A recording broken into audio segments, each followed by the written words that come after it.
ആറാം സെമസ്റ്റർ വിദ്യാർത്ഥികളെ സംബന്ധിച്ച് അവരുടെ പരീക്ഷകൾ അടുത്തുകൊണ്ടിരിക്കുകയാണ്. ഏപ്രിൽ മാസം 3 മുതലാണ് ആറാം സെമസ്റ്റർ പരീക്ഷകൾ തുടങ്ങുന്നത്.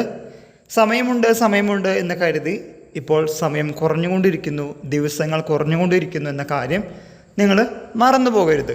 പരീക്ഷ അടുത്തുകൊണ്ടിരിക്കുമ്പോൾ ഉണ്ടാകുന്ന ഒരു കാര്യമാണ് ടെൻഷൻ.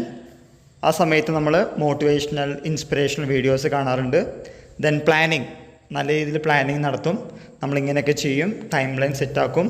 ദെൻ നോട്ട്സ്, സിലബസ്, അങ്ങനെയുള്ള കാര്യങ്ങളൊക്കെ 1 by 1 ആയി സെറ്റാക്കുന്നതിനിടയിലാണ് നമ്മൾ അത് പ്രാവർത്തികമാക്കാൻ ശ്രദ്ധിക്കാതെ പോവാറുള്ളത്. നമ്മൾ പലപ്പോഴും ഒരു സ്കെഡ്യൂളൊക്കെ ഉണ്ടാക്കാറുണ്ട്. രാവിലെ ഇത്ര മണിക്ക് എഴുന്നേൽക്കും, രാവിലെ ഇത്ര പഠിക്കും, ദെൻ ബ്രേക്ക്ഫാസ്റ്റ് കഴിക്കും, നൂണിന് മുമ്പ് ഇങ്ങനെ പഠിക്കും, ഉച്ചയ്ക്ക് 1 മണിക്കൂർ പവർ നാപ്പ് എടുക്കും, ദെൻ അതിനുശേഷം വീണ്ടും പഠിക്കും. അങ്ങനെ പലതരത്തിലുള്ള ടൈമിങ്, പ്ലാനിങ്, സ്കെഡ്യൂൾ. പക്ഷേ എന്താവും, നമ്മളിതൊന്നും നല്ല രീതിയിൽ വർക്കൗട്ട് ചെയ്യാറില്ല. പലപ്പോഴും മറന്നു പോകാറുണ്ട്.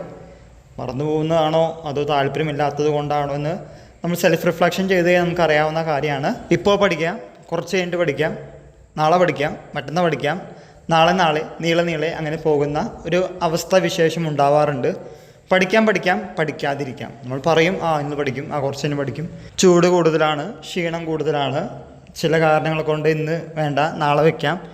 അങ്ങനെ പലതരത്തിലുള്ള ഒഴിവ് കഴിവുകൾ നമ്മൾ പറഞ്ഞ് കഴിവുകേടിൻ്റെ മൂർധന്യാവസ്ഥയിലെത്തുമ്പോൾ നമ്മുടെ പരീക്ഷ അടുത്തെത്തും.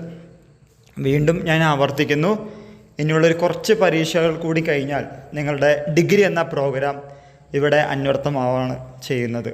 അതുകൊണ്ട് പഠിക്കാതിരിക്കാം എന്നുള്ള സെഗ്മെൻറ്റിൽ നിന്ന് മാറി പഠിച്ചുകൊണ്ട് നേടാം എന്നൊരു സെഗ്മെൻറ്റിലേക്ക് എത്താൻ നിങ്ങൾക്ക് കഴിയട്ടെ. ഇന്ന് മാർച്ച് മാസം 21. ഇനി കേവലം 12 ദിവസമൊക്കെ ഉള്ളൂ പരീക്ഷയ്ക്ക്. അപ്പോൾ അതുകൊണ്ട് നല്ല രീതിയിൽ പഠിക്കാൻ സാധിക്കട്ടെ, വിജയിക്കാൻ സാധിക്കട്ടെ. ഇങ്ങനെയുള്ള കാര്യങ്ങൾ നിങ്ങൾക്കുണ്ടെങ്കിൽ നിങ്ങളും കമൻറ്റ് ബോക്സിൽ കമൻറ്റ് ചെയ്യുക.